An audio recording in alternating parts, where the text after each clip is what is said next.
All right, well, Groz is out, which is always odd, and Damon Huard's in for him, so good to have you in on his 40th birthday, by the way. So if you're watching this, leave a comment that says happy birthday to Damon.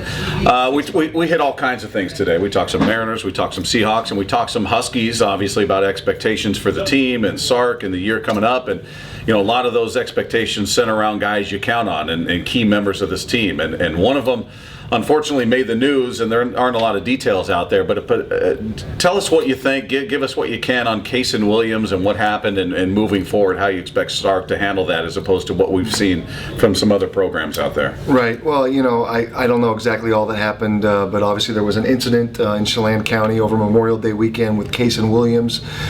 Details, I think, will be coming out. But I do know this from my experience there working at the University of Washington, that you know, Coach Sarkisian feels like, you know, he has 100 sons, right? And you know, you can't watch out for these guys and be with them at all times of the day. I will say that you know, sitting in meetings with these guys, they take these things very seriously. They are in front of the kids, messaging them, showing details of kids getting in trouble.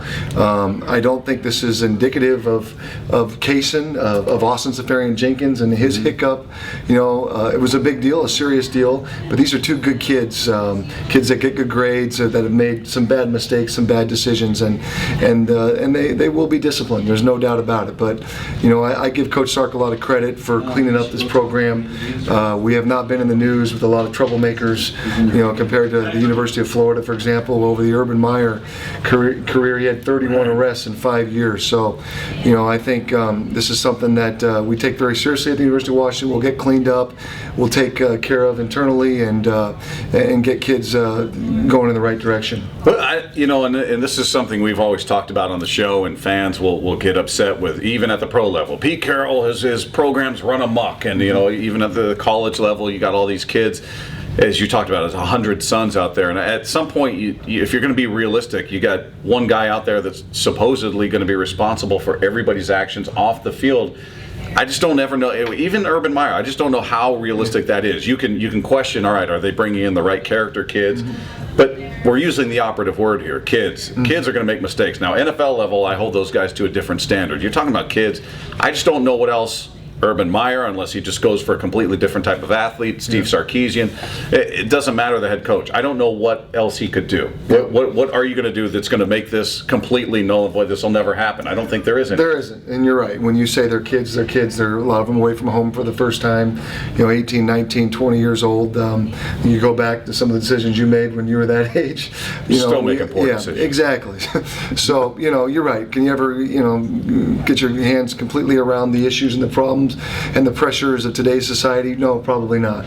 But all you can do is continue to message the kids and put up examples of side shows, you know, whatever you want to show. Just kids in trouble in the news, and just let them know that, you know, you go down one bad path, one bad decision, you know, that one night can change your life forever. And you know, hopefully they learn from that and won't want to make those mistakes. But you know, again, you have that number of kids. Some things are going to happen. Well, and you would assume at this point with Austin and with Kasen, is that the last thing they want to be talking about is, hey, what happened that night? What'd you do? They want to be talking about football. I mean, you don't want to be peppered with questions by guys like me or anybody else for that matter talking about stuff off the field. I think they'll get tired of it really quickly, and maybe more than anything, that'll teach them to go, man, I don't need that spotlight. I don't want to go through this nonsense again. No, without a doubt. And I mean, I've seen ASJ around campus, and he's very humbled and bothered by the incident. I can see it in his eyes. But you know, again, he's going to move on. He made a mistake and continue to work hard and clean up his act. So now I think the point is focusing on just beating down Boise State, right? Without a doubt. August 31st can't get here fast enough. The new stadium, so much excitement, a payback from the Las Vegas Bowl. That's what we need to be talking about, and that's Husky football, and we will be doing that shortly.